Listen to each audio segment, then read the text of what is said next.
പ്രേക്ഷകർ മുഴുവൻ ആസിഫ് അലി നല്ലൊരു അഭിനേതാവാണെന്ന് മനസ്സിലാക്കി കഴിഞ്ഞു. അതിനിപ്പോ എന്താ ആലോചിക്കാനിരിക്കണേ?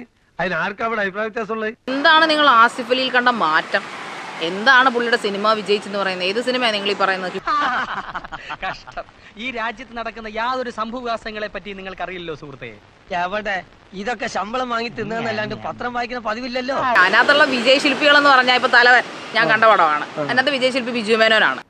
അപ്പൊ ഞാൻ പൊട്ടനാ? ഇത്രയും ഞാൻ ചെയ്തുകൊണ്ടിരിക്കുന്നു, ഞാൻ പൊട്ടനാ? ആ സിനിമയെ കുറിച്ച് ഞാൻ അഭിപ്രായം പറഞ്ഞിട്ടുണ്ട് ഓൾറെഡി. പുള്ളിയുടെ ഒരു മാറ്റം എനിക്ക് അതിനകത്ത് കാണാൻ സാധിച്ചിട്ടില്ല. കൊടുത്തിട്ട് കണ്ണാടി എടുത്ത് കാണിച്ചു കൊടുക്കടാ, അപ്പ കാണും മാർക്ക്. ഞാൻ അന്നും ഇന്നും പറയുന്ന കാര്യത്തിൽ ഉറച്ചിരിക്കുന്നു, ആസിഫിയുടെ മുഖത്തെ എക്സ്പ്രഷൻ ഒരു മാറ്റവും ഇല്ല.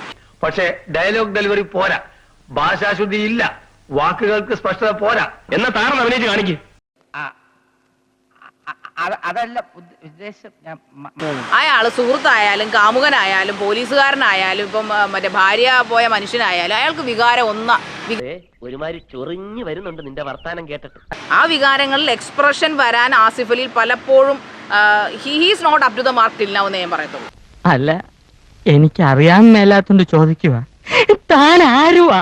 മറയണ പൂരായണ പോവേ. ആ കണ്ണുകളിൽ എപ്പോഴും നിറയുന്ന ഒരേ കണ്ണിലെ ഒരേ രീതി, പിന്നെ ഒരേ സ്റ്റൈലിലെ ഡയലോഗ്.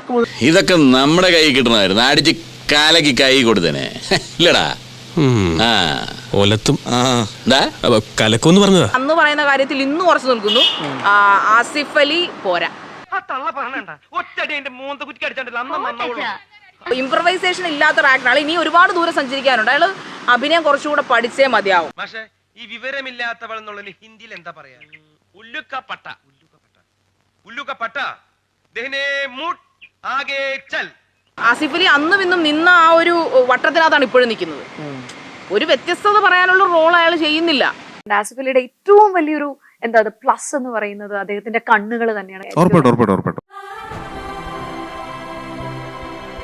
അപ്പൊ ആ സിനിമ കണ്ടു കഴിഞ്ഞാൽ ഉറപ്പായിട്ടും നമുക്ക് വേറൊരു ആക്ടർ അതിൽ റീപ്ലേസ് ചെയ്യാൻ പറ്റും തോന്നുന്നില്ല. He is A brilliant actor. എന്ത് റോള് കൊടുത്താലും he does it very well.